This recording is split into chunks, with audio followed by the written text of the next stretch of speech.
I'd like to start off today with a brief exercise, and my apologies to Travis, Donald, Darren, Monica, Jessica, and Michelle. They're going to have another opportunity to do this. They did it last Sabbath, and in fact heard the whole sermon. I would like to start out with a brief exercise. If you'd like to take out a piece of paper or just turn to a clean piece of paper, sheet of paper, divide the page into two columns with a line down the middle. On the left column, right at the top, things I'm thankful for. Things I'm thankful for. Now, you can do this in your head if you like. You don't have to do it on paper, but if you'd like to do it on paper, things I'm thankful for. We'll take a few minutes to note down and list as many things as you can on this last day of unleavened bread that we are thankful for. What physical blessings has God blessed you with in the last year? Or maybe not only the last year, but even before that. You know, we just took up an offering. We are to give as we have been blessed. And certainly God has blessed us with physical blessings. What financial blessings?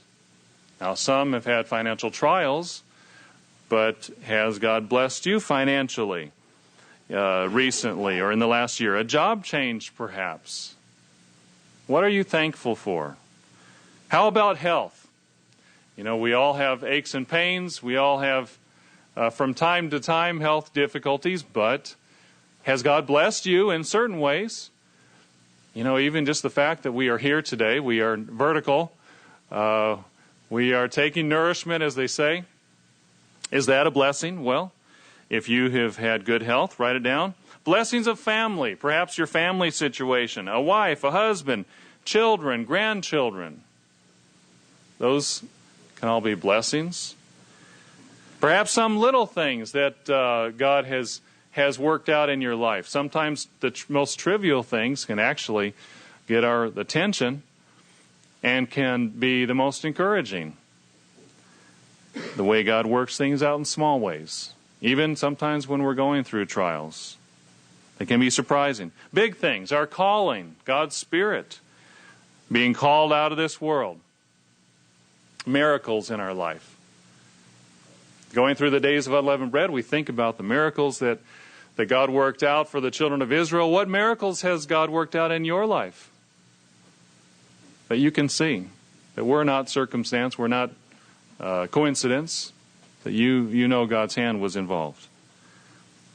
What are you thankful for? Take a few more minutes, moments, and as you look at this list, contemplate them and mull them over in your mind and think about just how grateful we are for the things that we can be thankful for. All the things that God has done for us in our life. And I don't know, now you're saying, if he would just be quiet, I could concentrate writing down more things, right? Well, I don't know about you, but when I do this, from time to time, the more I write down, the more I go down this road, the more I find. The more things that you start thinking about, I'm thankful for that. Well, yeah, that's true. And look at this other thing I'm thankful for. The more other things come to mind. But it takes energy, doesn't it? It takes conscious thought. How many times do we think, well, sure, I'm thankful for what God has done for me in my life, but we don't break it down. We don't think specifically. It takes energy. It takes conscious thought. We have so much to be thankful for as we have kept these days of unleavened bread, and as we keep the last day, as we're leaving these days of unleavened bread, which, of course, this whole day will be the last day, but, at sundown, then it'll be over, and we will go back to our normal routine, and the 2010 spring holy days will be over in just a memory. But as we are thinking about it, we have so much to be thankful for in the journey that Jesus Christ is leading us through. You can leave the other side blank for now. We're going to come back to that later. But I just wanted to start off by focusing on the things that we are thankful for. are we content about? You know, we as human beings can slip into discontentment so easily. It doesn't take much.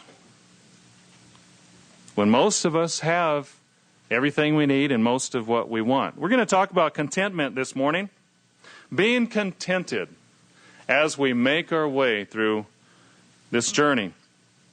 I think it's appropriate as we keep the last day of unleavened bread to talk about it, because really the children of Israel are a superb case study in not being contented, wouldn't you say? When you look at all the things they went through and you look at all the things they had, and yet all the things they grumbled about, and all the things where they forgot about how many blessings they had. If you'd like a title for the sermon today, Contentment and the Exodus.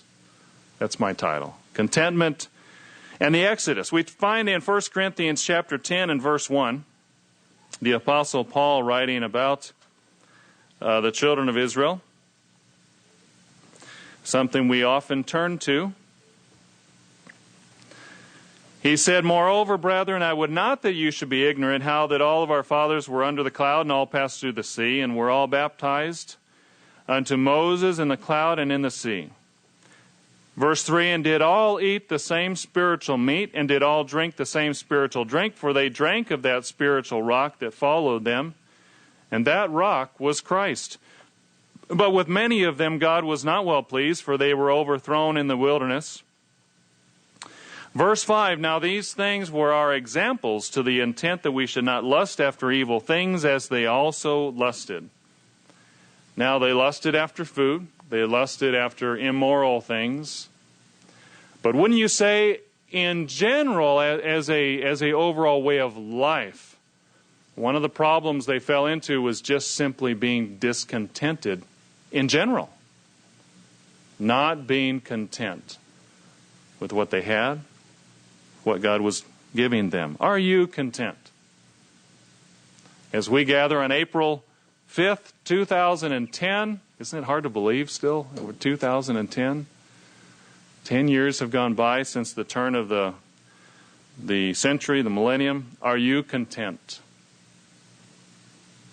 Ask yourself that. I think all of us fall somewhere on that continuum. You know, total, absolute contentment on one side and total, absolute discontentment on the other side. Well, we're usually not at one extreme or the other, right? We're somewhere in the middle. But where are you? Right now. Where are you? The point is, we all, I think, can see that we can grow in contentment because it's critical to finishing our race. The last day is really figurative of finishing our race, the race that we are running to be in God's kingdom. How can we do that? Let's look at several things today, several things we can focus on to be more content. Number one, focus on the big picture. Focus on the big picture. This is a concept we talk about all the time. It can become a bit trite, can become a cliche, but it's still important. Why is it important to focus on the big picture? Well, because sometimes the grass really is greener on the other side. You know, we say don't always look at the grass on the other side and think about how it's greener. You know, sometimes the grass is greener on the other side. What do we do with that when that happens? Sometimes we do have trials. We do have troubles. And, you know, it's easy to poke fun at the Israelites because of all the strange things and idiotic things they did. But, you know, when you look at the story, when they were looking back at Egypt, we talk about how they never left Egypt, right? They always looked longingly back. You know, Egypt was not a bad place to live. Let's turn back to Genesis chapter 13 and verse 9. Genesis chapter 13 and verse 9. Remember the story in the book of Genesis, we find a number of times when bad things happened, when hard times were upon them, when famine was on them, where did people go? They went to Egypt. Egypt actually had a lot of good things going for it. In fact, in the time in the story when Abram and Lot were dividing the land between themselves, we read in Genesis 13:9 that Abraham said, "Is not the whole land before you? Separate yourself, I pray you, from me. If you will take the left hand, then I will go to the right. Or if you depart to the right hand, then I will go to the left." And Lot lifted up his eyes and beheld all the plain of Jordan, that it was well watered everywhere, before the Lord destroyed Sodom and Gomorrah, even as the garden of the Lord, like the land of Egypt. Have you ever noticed that? When I read that some time ago, I thought, wow, I hadn't really noticed that. That God compared Egypt with the Garden of Eden. Now, what's our mental image of the Garden of Eden? Well, a lush place with lots of things growing, right? Trees, plants, verdant valleys and deer and elephants and giraffes walking around, well, maybe the animals weren't that way in Egypt, but it was a nice climate. It was a beautiful place, according to the scripture here. Nice climate, lots of sunshine, reliable flood patterns, canals that would make everything grow, anything grow.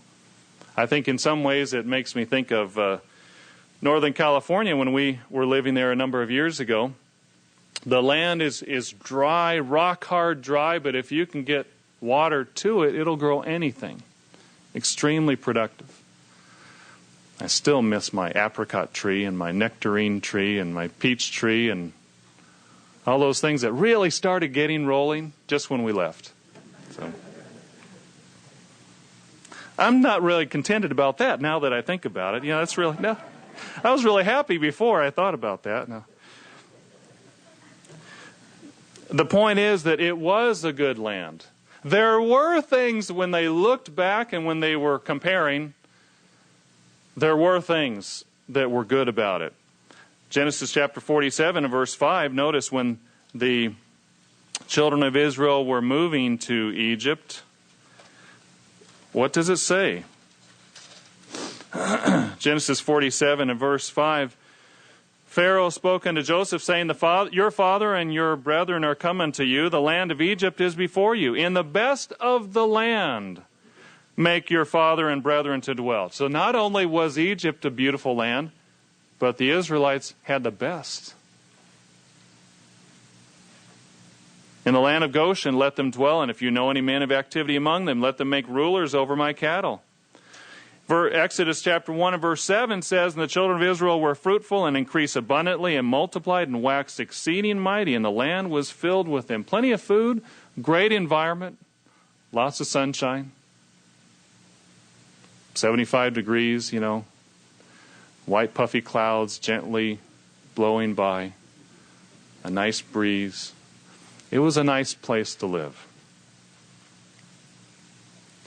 Especially in comparison to where they were in the wilderness. It's described as a great and terrible wilderness wherein were fiery serpents, scorpions, and drought, and where there was no water. The point is sometimes the grass is greener on the other side, and sometimes someone else, for example, may have something better than us. They may have money that we don't have, or they may have health that we don't have. Or they may have a good job that we don't have. Or they may have a wife or a husband that we don't have. And sometimes if we don't have those blessings, it can be painful for us thinking about it, right? Oh, why do they have that? Oh, it hurts me when I think about the fact that they have it and I don't. It's good to acknowledge that sometimes someone else does have something we don't have. And be upfront with it so that we can deal with it. Because, in life, at any point in time, someone's going to have something that we don't have. Isn't that true? How could we possibly go through life expecting we're never going to be faced with that situation?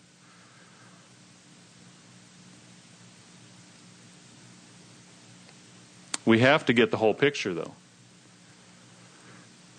When the children of Israel were backed up against the sea, with the mountains on one side, with Pharaoh bearing down on them, with the sea on the other, they had a problem, didn't they? They had a real problem. The grass really was greener at that moment back in Egypt. Pharaoh with his, 600 war chariots bearing down on them. At that moment in time, it looked pretty good to be in Egypt, and they were right. Exodus chapter 14 and verse 6, notice. But they weren't right in forgetting the other parts of the picture. Exodus 14 and verse 6, and it says, And Pharaoh made ready his chariot and took his people with him. And he took 600 chosen chariots and all the chariots of Egypt and captains over every one of them. And the Lord hardened the heart of Pharaoh, king of Egypt, and he pursued after the children of Israel, and the children of Israel went out with a high hand.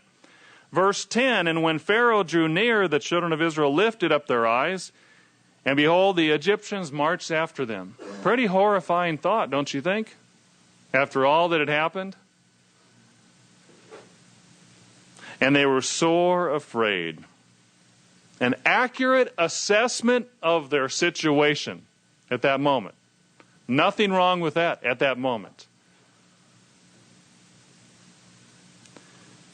And don't sometimes we have trials and problems? And sometimes it would be better to be in a different situation. We have to keep the big picture, because notice it says the children of Israel cried out unto the Lord, and they said to Moses, because there were no graves in Egypt. No, I'm not going to do Mr. Ames's, impersonation of that. I'm sorry. You'll have to wait till he does it sometime. Have you taken us away to die and eat in the wilderness? Why have you dealt thus with us to carry us forth out of Egypt? Is this not the word that we told you in Egypt, saying, Let us alone that we may serve the Egyptians? For it had been better for us to serve the Egyptians than to die in the wilderness. Okay, they were exaggerating slightly. They didn't really say, Leave us alone, Moses, we like it here. Right? But isn't that what happens when we're in a trial? When we see that there is something better that someone else has, or a different situation has, sometimes we can exaggerate it to the point that we lose clarity of mind. What did they need? They had a problem, but they needed to see the big picture. Moses had it, and he tried to instill it into them. Verse 13, Moses said to the people, Fear not, stand still. See the salvation of the Lord, which he will show to you today. For the Egyptians whom you see today, you shall see them again no more forever. The Lord shall fight for you, and you shall hold your peace.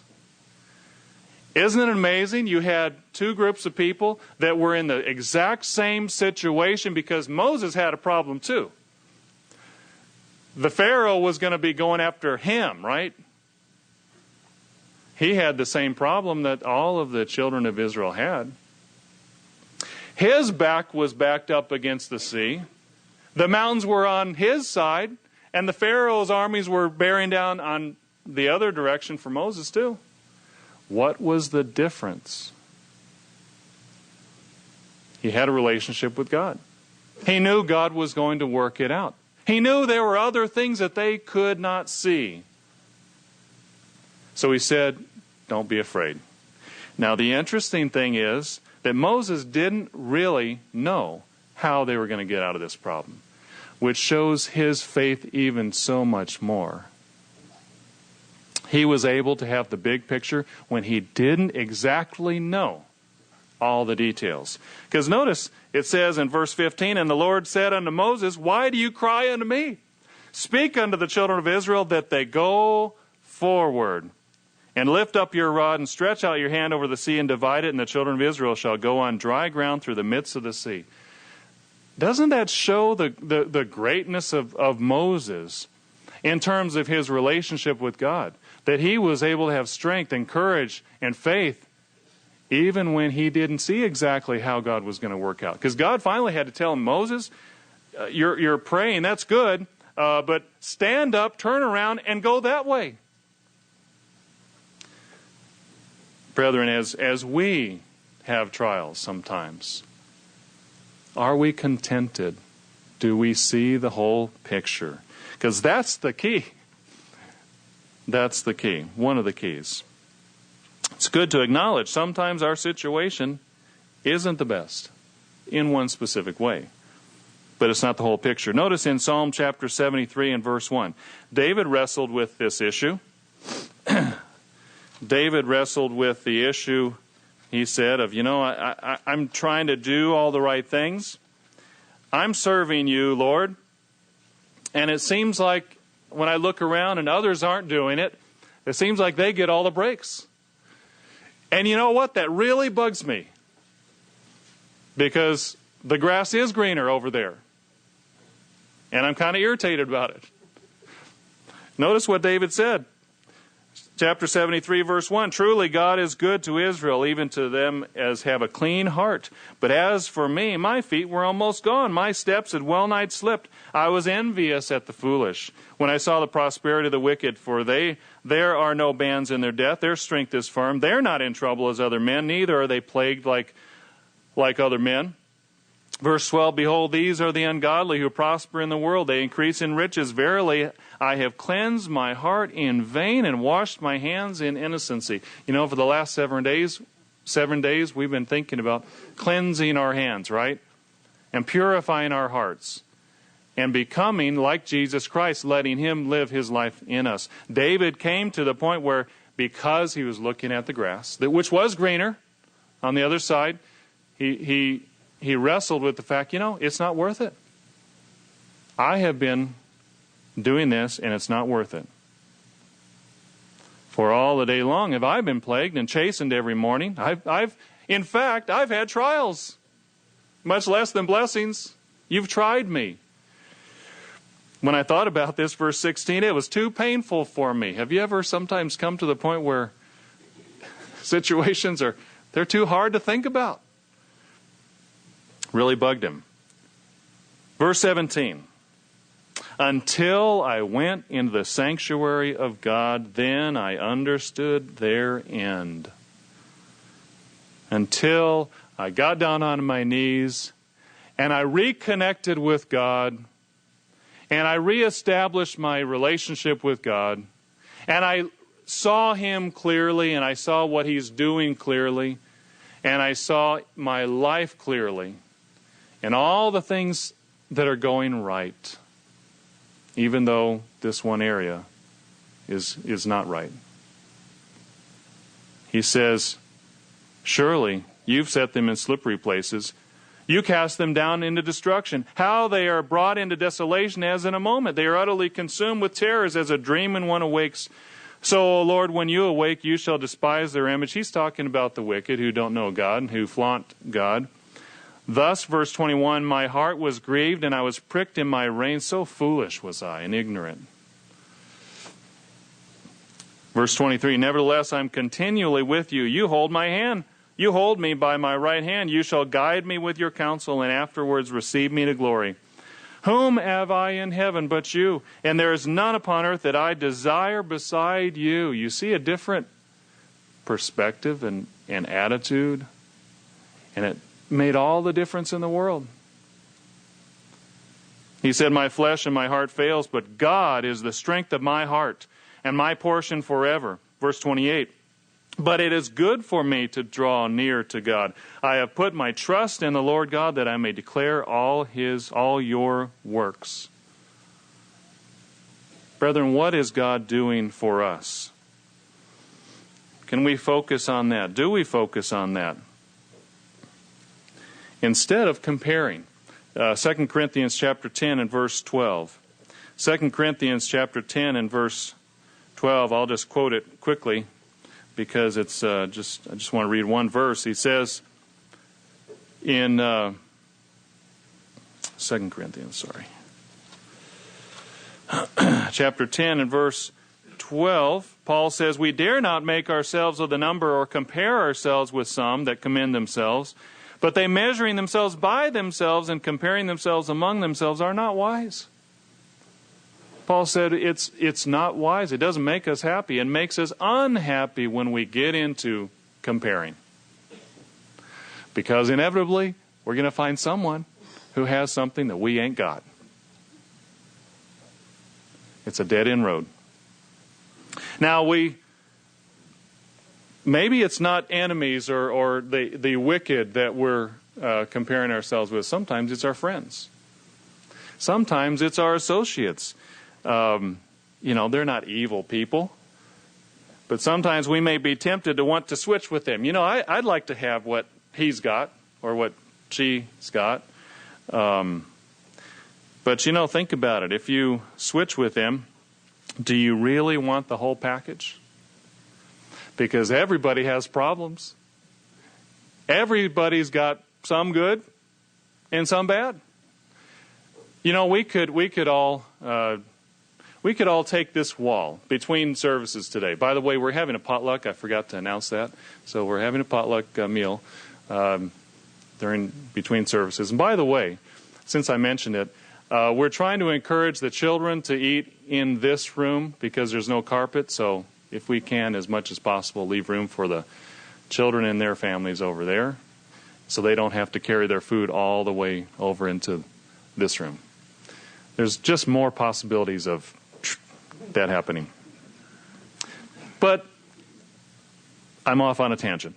Okay, if we use this wall between services, let's say each one of us, so we take our name off, don't put it's anonymous, each one of us list our life, okay? All the things that are going in our life, the good things and the bad things, like a resume, okay?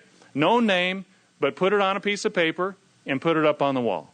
And all of us do that. And we could just go down the line and we could pick with anyone we want.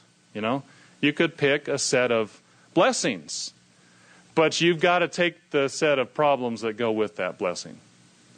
Would you really want to do that? I think in the final analysis we wouldn't, would we? Because it's the whole package. It's not just one or two or three or five things. And in some ways, we know our problems best. At least we know how to deal with them, right? We may be very strong in one area where someone else is very weak. And if we switch, would we really want the weakness they have? You see what I'm saying? We have to keep the big picture. Sometimes the grass is greener on the other side.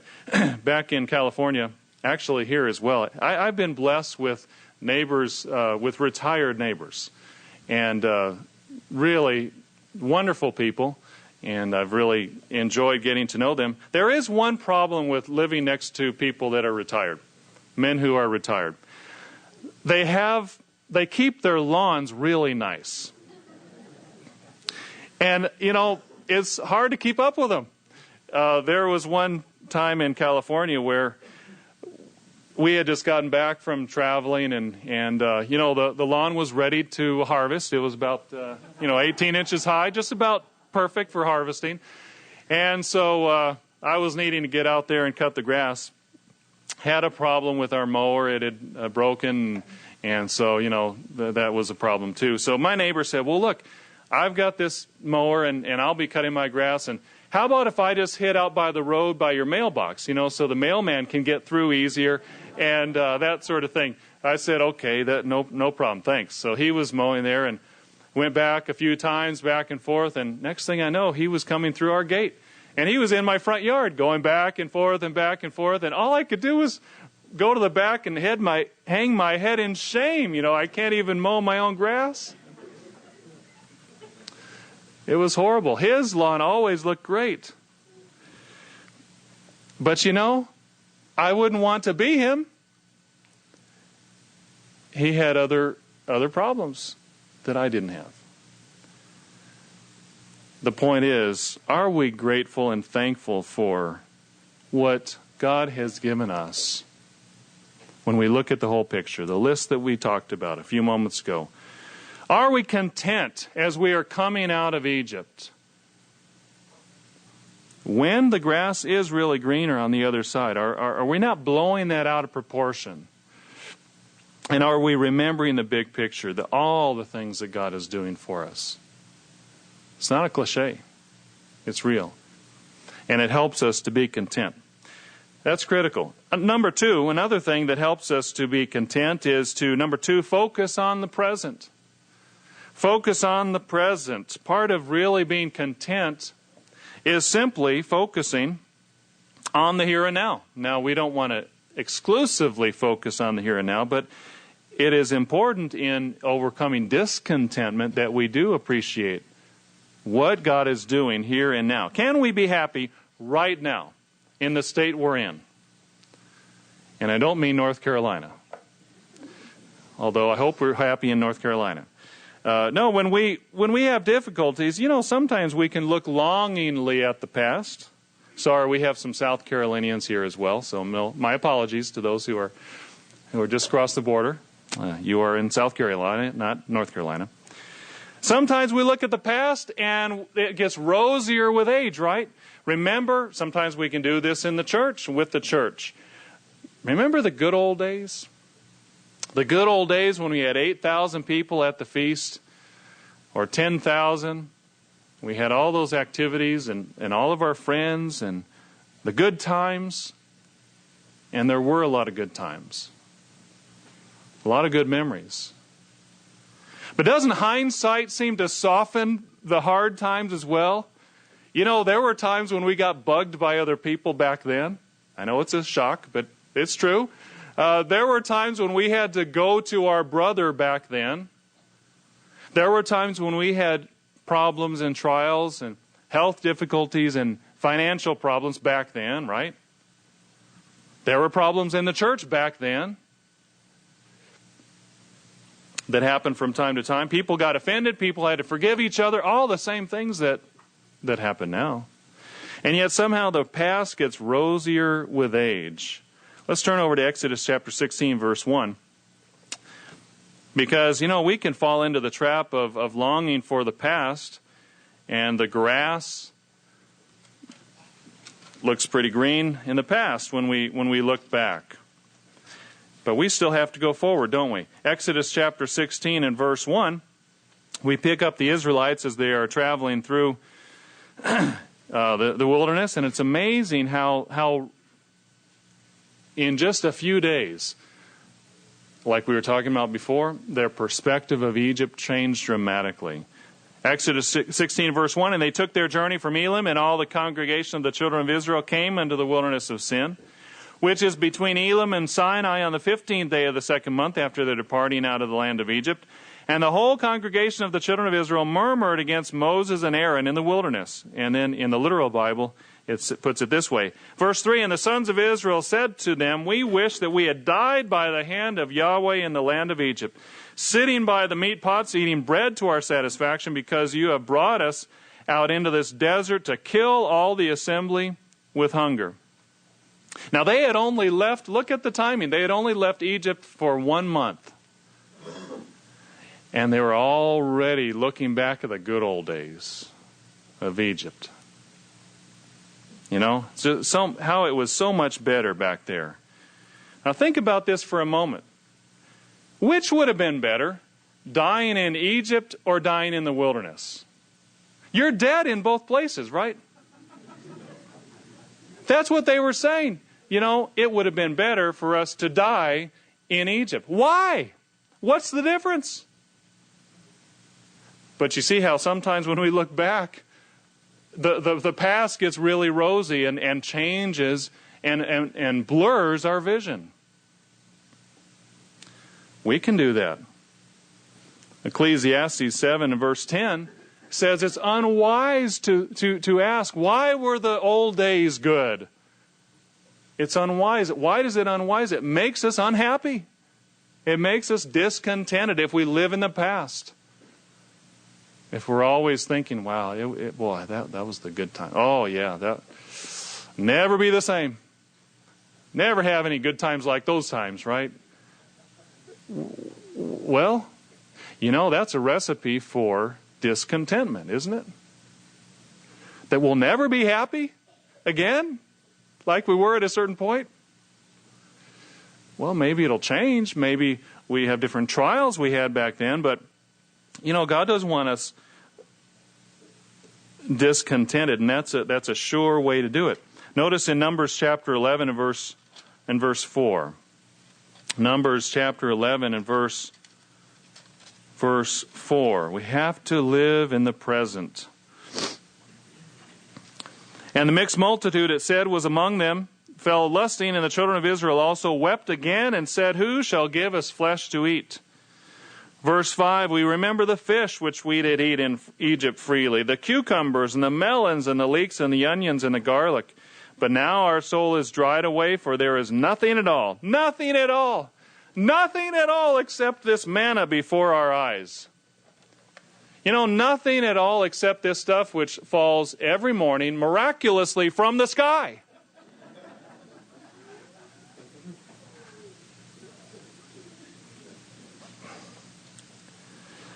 Isn't it amazing? Now, the children of Israel, were they really that much different from us? When we get our eyes on the grass being greener on one little patch over there, and when we think about the past and it gets rosier with time, are we really that much different? When we can't see the miracles that are happening right in front of our eyes, and we can't see the things that God is doing and that He wants us to be grateful for, we're really not any different than they are.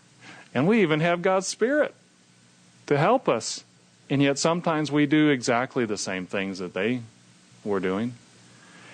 Verse 7, and the manna was as coriander seed, and the color thereof is the color of bdellium. And the people went about and gathered it and ground it into mills, or beat it in a mortar and baked it in pans and made cakes of it. And the taste of it was as the taste of fresh oil. You know, they were so focused on what they didn't have or couldn't have, they were missing out and forgot what they did have. What was it really like in Egypt? Sure, the weather was great. The climate was great. There was green grass. But there were a lot of bad things that were happening, weren't there? Which they were choosing to forget. Imagine a typical day in Egypt. You know, imagine whatever time that you get up in the morning. What time do you get up in the morning? You set your alarm? Do you hit the snooze button several times? You know, you can be honest. That's okay. What time do we get up in the morning? Well, imagine yourself as a slave. What time would you get up in the morning as a slave? How would you get up in the morning as a slave? Could you hit the snooze button several times? What if you were running late that day? Would there be someone banging on your door, possibly threatening your life if you weren't up at a certain time? I mean, really, what would it be like to be a slave every day?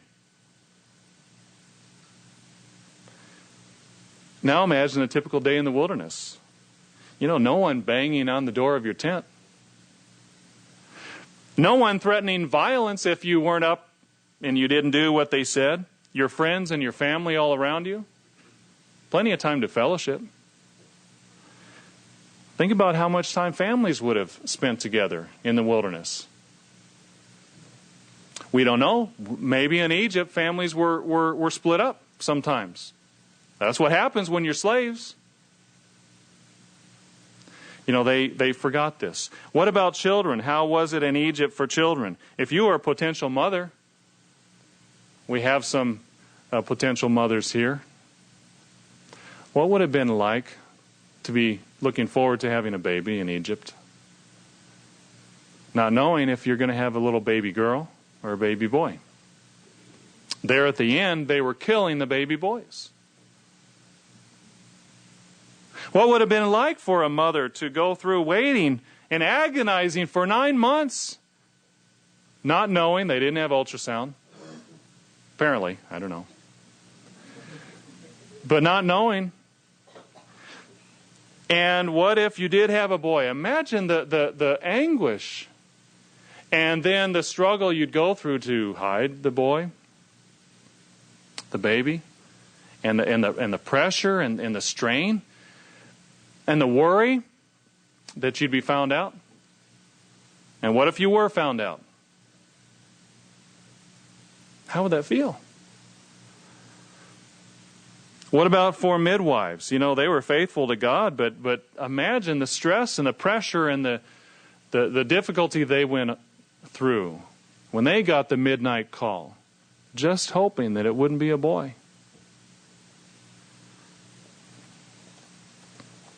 How was it for children in the wilderness? Sure, there were scorpions and snakes, but probably for all the boys, that was pretty exciting. You know, it was an adventure. They were camping. Kids love to camp. They were in the wilderness. They could explore. As long as they didn't get too far from camp, you know, they had other kids to play with, plenty of other friends. I mean, how many? 2.5 million people? There's a lot of kids to get to know, right? It was pretty good. What about food? Well, this was what the Israelites brought up. How bad was it really? And how good was it in Egypt? Well, they had the leeks and the onions and the garlic and the melons and the fish, but how did they get that food? What are you paid as a slave? Minimum wage? I don't know.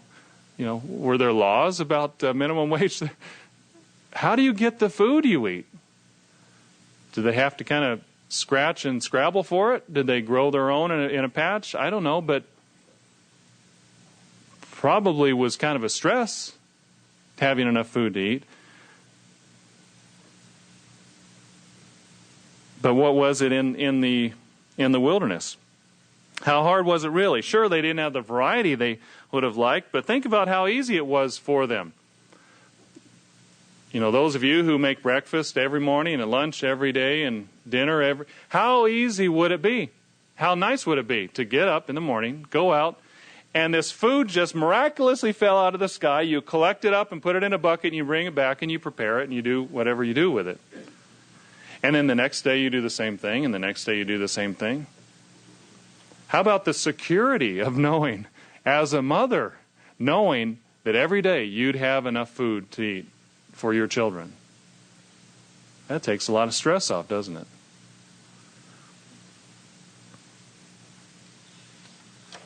The point is, they were forgetting all these things. And sometimes longing after the past does that to us. They were together. They had families and friends. They were nourished with food and water. They were being healed from diseases. We read about that in Exodus 15. They had each other. They had protection. They had a future. They were learning exciting things. Brethren, what about us? Isn't it helpful when we get down to do a personal inventory of where am I right now? Like we did to start off. Write down your whole situation. Where am I in my life? How has God blessed me? What are the areas of life where He's helping me right now with my health or finances or relationships or a job? Maybe even through trials,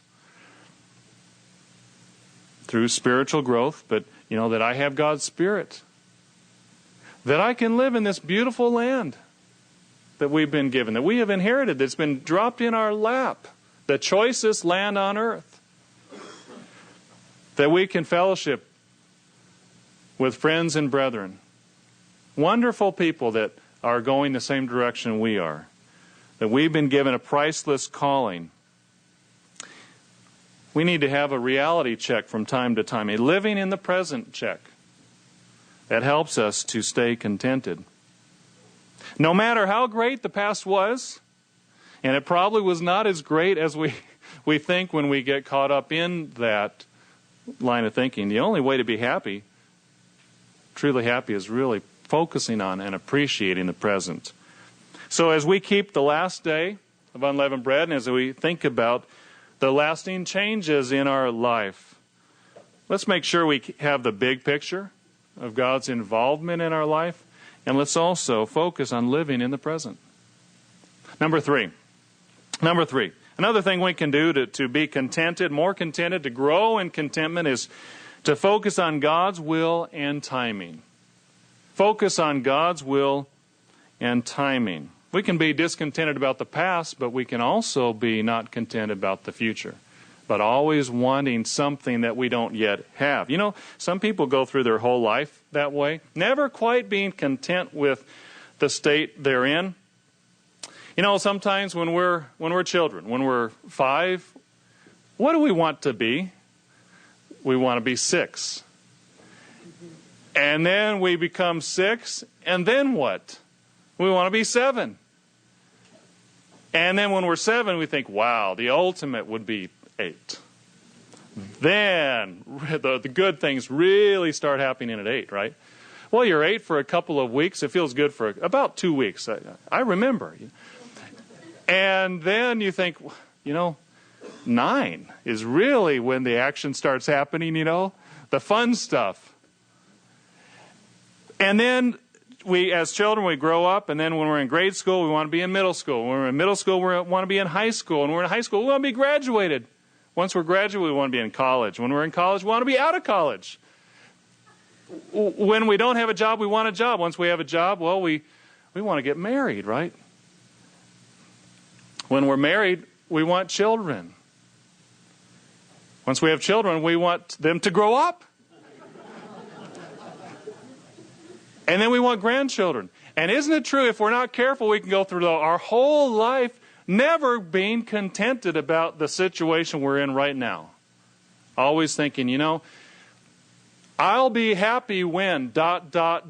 Fill in the blank. It doesn't matter. Don't we do that? I'll be happy when... whatever. A recipe for unhappiness our whole life. When actually God has all kinds of plans for us and goals and designs for us. He's mapped out something for us. He's called us individually. He's drafted us one by one. He's got a plan for us. He's got a route for us. If we'll just be patient and wait for His will and His timing. Deuteronomy chapter 8 and verse 1. Notice what He told the Israelites. He told them His plans for them. Deuteronomy chapter 8 verse 1. All the commandments that I give you this day you shall observe to do, that you may live and multiply and go in and possess the land which the Lord swore unto your fathers. Verse 6. Therefore you shall keep the commandments of the Lord your God, to walk in His ways, to fear Him. For the Lord your God brings you into a good land, a land of brooks of water, of fountains and depths that spring out of valleys and hills, a land of wheat and barley, and vines and fig trees and pomegranates, and even a few apricot trees and nectarine trees, A land of olive oil and honey, a land wherein you shall eat bread without scarceness. Sounds pretty good. You shall not lack anything in it. Sounds pretty good. A land whose stones are iron, and out of whose hills you may dig brass. Isn't, Palestine was like that, but isn't the land we're living in today the dual fulfillment of that? A land where we don't lack anything. Now, yes, times have gotten harder, and yes, we have trials, but think about it. All the things that we've been given in this land. Verse 15, who led you through that great and terrible wilderness, wherein were fiery serpents and scorpions and drought where there was no water, who brought you forth out of the rock of flint, who fed you in the wilderness with manna, which your fathers knew not, that He might humble you, that He might prove you, to do you good at your latter end. Notice that. God said, I have a plan for you. I want to do good at your latter end. I've got a destination for you. I've got goals for you. But you're going to have to trust me. You're going to have to wait sometimes and deny the self sometimes if you want to really enjoy the blessings. You're going to have to keep the big picture. You're going to have to not live in the past. And also not be anxious and always discontented because you want what's not yet yours. Now, at the beginning, we made a list of things of what we're thankful for. Now I'd like you to go back to that page, the second half on the right. Make another list next to it. Again, you don't have to write this down if you don't want to. You can do it in your head. But if you do write it down, turn to that page, and on the right side at the top say, things I'd like to have. Things I'd like to have. The other was things I have. Now things I'd like to have. Write down some things in your life that would genuinely make you happy. Now, we're not specifically talking about spiritual changes right now. We're more talking about your situation. Maybe Maybe trying to buy or sell a home. Maybe changing jobs. Maybe something trivial. Maybe you're waiting. Maybe you've bid on something on eBay. And wow, if I could just win that thing on eBay. Wow, pretty exciting. Maybe it's something trivial, but maybe something that you'd really like to have, a piece of furniture or something. Or maybe being delivered from a trial. Maybe a financial difficulty or a relationship trial or a health trial.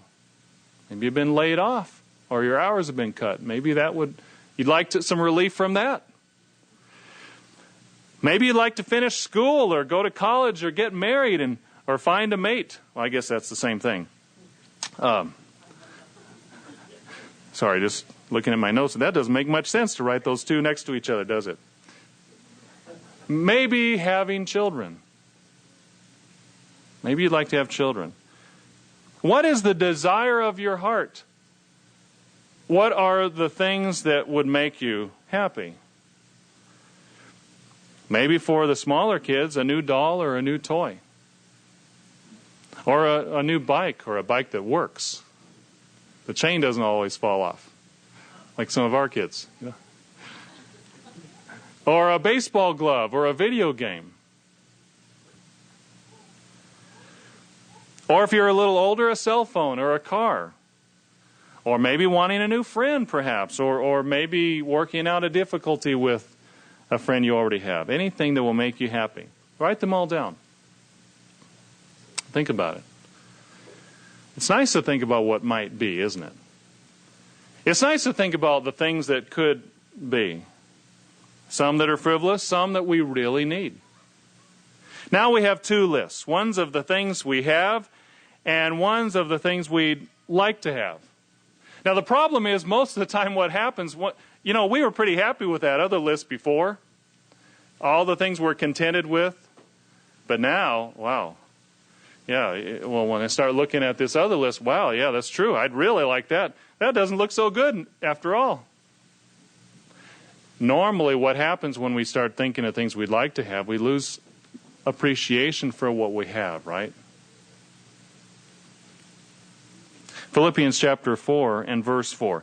And yet God wants us to think about the things that would make us happy. We just have to do it in the right way.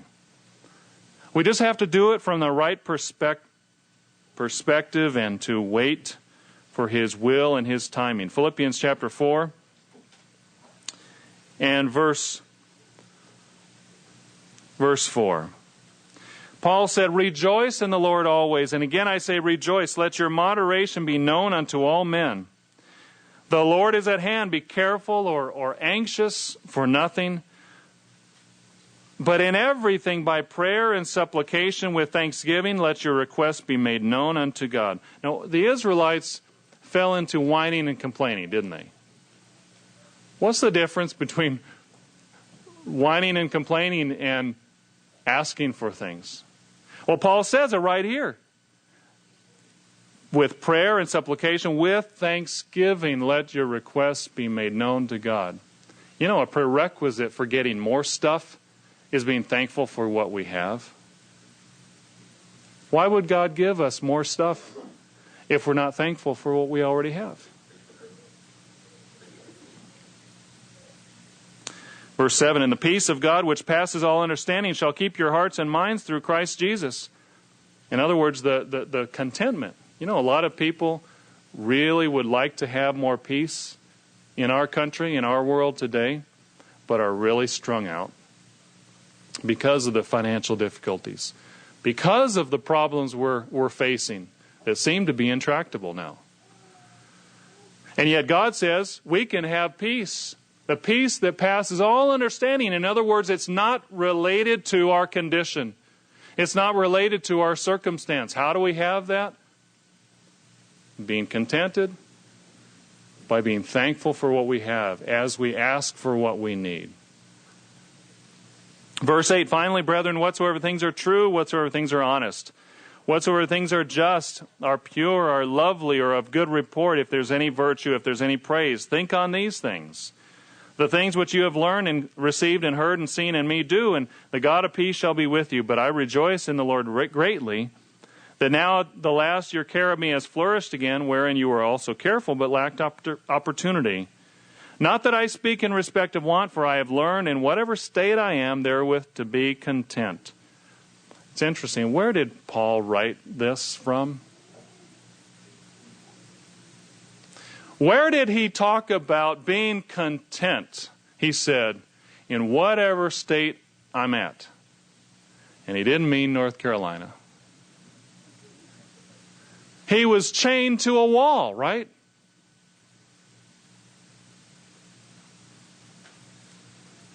What about us, brethren? How patient are we with our requests? As we request new things, are we grateful for the things that we already have? Children, if you're wanting a new toy, a new thing, are you thankful for and do you take care of the things you already have? Why would our parents give us more stuff if we're not grateful for what we already have? If you want a mate, are you grateful for the friends that God's given you already? Do you take care of them? Or do we take them for granted? Because a mate is just a very close friend. We're showing God how loyal and how loving and how kind we can be to a mate, how we show it to others.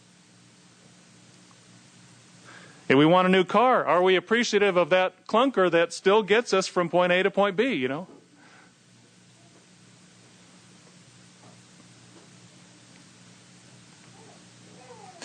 We have to be careful that we're patient with God's will and His timing, and that we don't get into rushing His will or pushing our will. Notice in Numbers chapter 14 and verse 1. Numbers chapter 14 and verse 1. There is a danger in not waiting for God's will and pushing our own. Numbers chapter 14 and verse 1. We read, and all the congregation lifted up their voice and cried, and the people wept that night. And all the children of Israel murmured against Moses and against Aaron, and the whole congregation said to them, would God that we had died in the land of Egypt, or would God we had died in this wilderness. Again, they're not making any sense. Now they're saying, we just want to die anywhere. Okay? Egypt, wilderness, anywhere. Just kill us. Discontentment, right? Can mess with your mind. Can make you think illogically. Verse 3. And wherefore has the Lord brought us unto this land to fall by the sword, that our wives and our children should be a prey? Were it not better for us to return to Egypt? And they said one to another, let us make a captain, and let us return unto Egypt.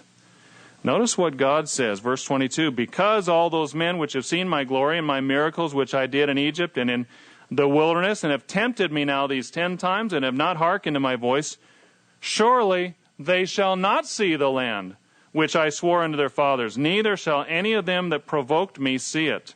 Verse 28, say to them, as truly as I live, says the Lord, as you have spoken in my ears, so will I do it to you.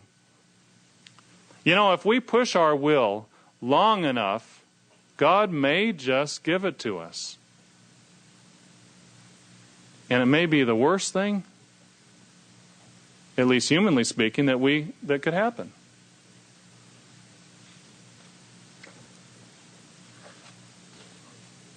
Verse 29, your carcasses shall fall in this wilderness, and all that were numbered of you, according to the whole number, from 20 years old and upward, which have murmured against me, doubtless you shall not come into the land, concerning which I swore to make you dwell therein, except Caleb and Joshua. But your little ones, which you said would be a prey, them will I bring in, and they shall know the land that you have despised. Brethren, are we content with God's will? Or sometimes when we're in the midst of a decision, we might be praying, we might be studying, we might be meditating, we might even be fasting. And yet we know what we want. We've already made up our mind what we want. We just want God to just, get out the rubber stamp and give us the stamp of approval. And we'll wait as long as we have to for Him to approve what we already want. That's what they were saying here. And God said, okay, I'll give you what you want. It's not really what I want for you, but I'll give it to you. You know, when we were in college, I recall a very nice elderly lady that we called Grandma Clayson. And she would sit and eat with the students sometimes in the meeting hall, eating hall, food hall, whatever. And everyone enjoyed spending time with her and getting to know her. And one time I was sitting eating dinner and talking with her, and I was pouring out my heart about my girl problems, you know, having girl problems. And she said something I'll never forget. She said, be careful what you ask for. You just might get it. Now, this was not the sympathy I wanted, you know, at the moment, but it really shocked me, and it stuck with me. Because I realized, you know, maybe I was asking for something that God really didn't want me to have.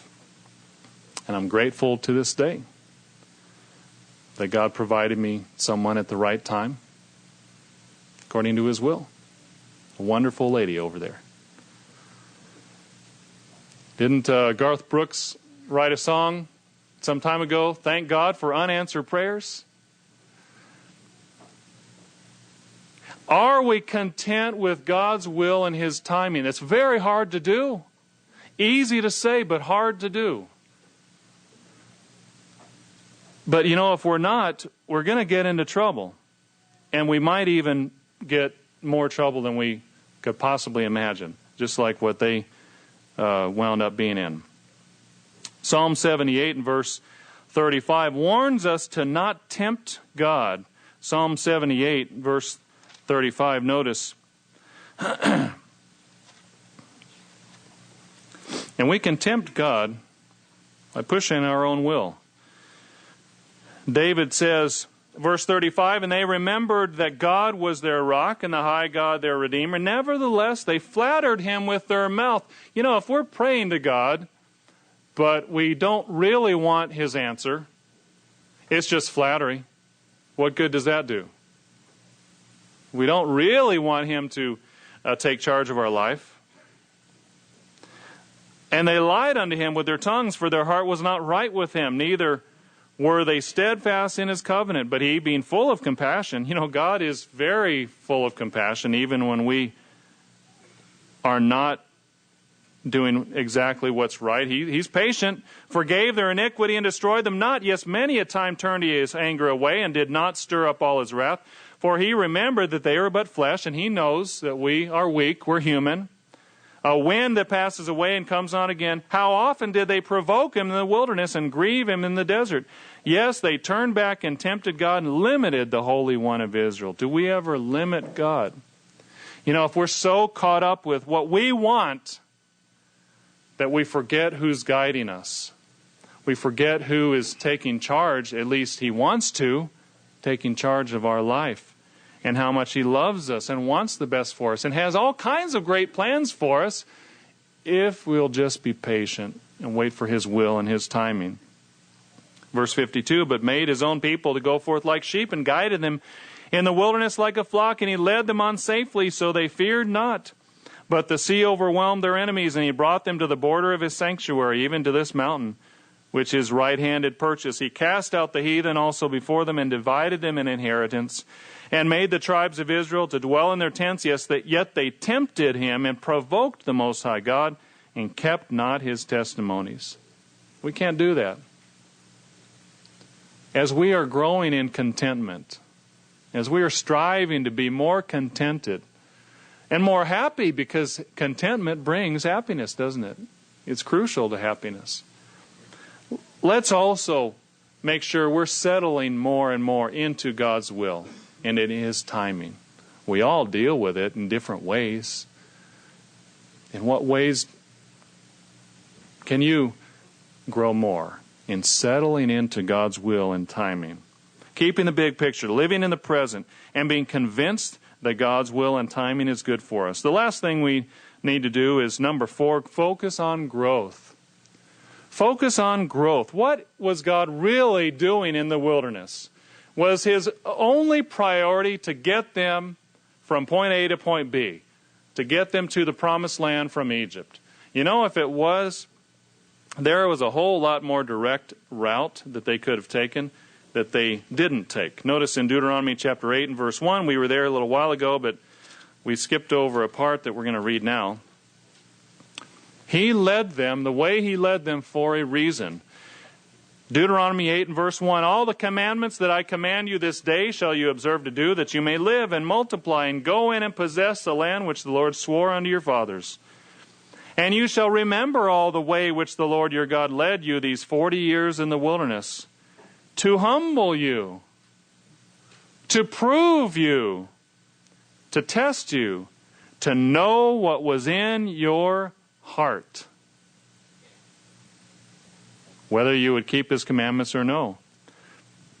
And he humbled you and suffered you to hunger and fed you with manna, which you knew not, neither did your fathers know, that he might make you know that man does not live by bread alone, but by every word that proceeds out of the mouth of God.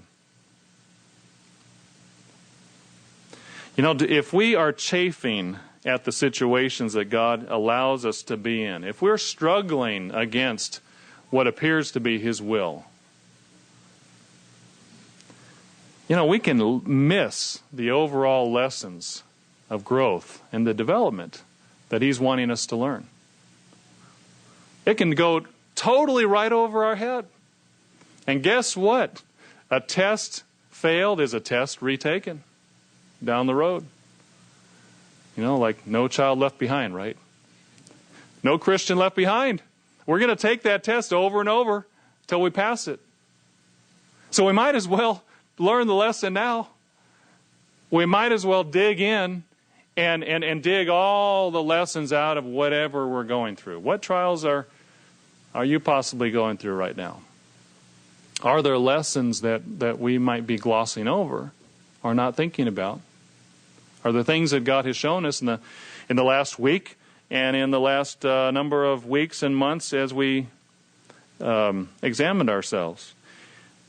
It's not just God's priority to get us into his kingdom. You know, if that were the only priority, why not when we're baptized and we have hands laid on us, why not be changed right then and there?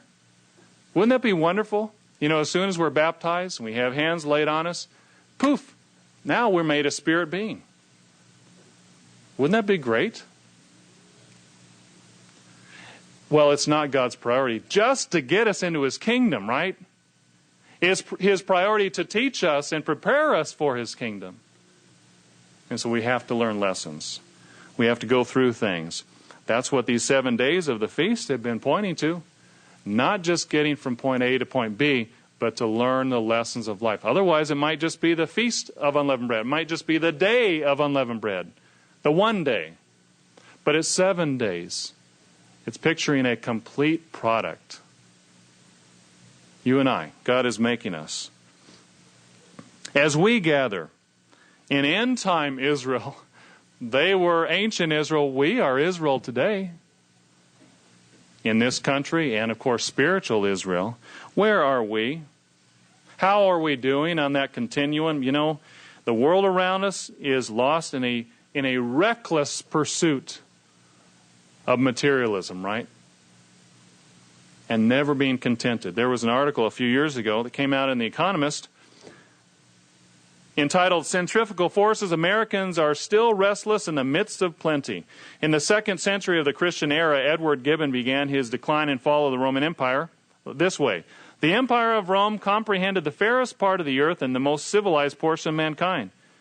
America could lay claim to the modern equivalent. At the start of the 21st century, the United States has created the most open and dynamic society in the world. Americans work harder than almost anyone else, 300 hours a year more than Europeans. They switch jobs more often, about once every 7 years compared with once every 11 years in Germany and Japan. Except in traffic, the country has developed a cult of speed. Fast food, fast banking, fast everything. The country's size and wealth combined with its meritocratic Traditions and technological prowess have made it unusually easy for Americans to move around in search of new opportunities. In the United States, wrote Alexis de Tocqueville, a man builds a house in which to spend his old age, and he sells it before the roof is on. He plants a garden and lets it just as the trees are coming into bearing. He embraces a profession and gives it up. He settles a place and soon afterwards leaves to carry his changeable longings elsewhere. In some ways, this restlessness in the midst of plenty is America's most remarkable feature. America is not just mobile, it's a perpetual motion machine. And how much do we get caught up in that? We are of this society, aren't we? How much? As we are on the last day of these days of unleavened bread, brethren, are we doing it God's way? Are we settling into a contentment that passes whatever circumstance we're in? You know, it's interesting that the Israelites actually came out of Egypt with great wealth. It's not just about possessions. It's about the state we're in. It's about the condition we're in. It's about the trials that we sometimes have. Are we content? Are we growing in contentment?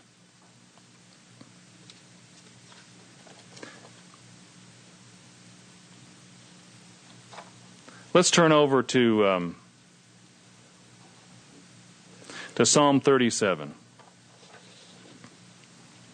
Psalm 37. You know, God had tremendous things waiting for the children of Israel. If they just would have been patient, if they just would have been focusing on the big picture and not longing for the past, if they would have been okay with the present, and if they would have grown and appreciated the opportunities for growth that He was giving them, so they could be prepared to do what? To rule the world. He wanted them to be a model nation. He had it all planned out for them. They failed. But what is He doing today? He's called a people to see the big picture, to be content with the present, live in the present, to be content with His will and His timing, and to grow. Psalm chapter 37 and verse 1, David writes, and we're going to conclude with this. He says, "Fret not yourself because of evildoers, neither be envious against the workers of iniquity, for they shall soon be cut down like the grass and wither as the green herb. Trust in the Lord and do good." And isn't that hard to do sometimes? When truly the grass might be greener in other places, in one way. But if we keep the big picture, it's a very different picture. Trust in the Lord and do good, and so shall you dwell in the land, and truly you shall be fed. Don't we want that? We all want to be fed. We all want to prosper. We all want to live a bountiful life. God says, look, trust in me, and I'll take care of you. For they shall soon be cut down like the grass, and wither as the green herb.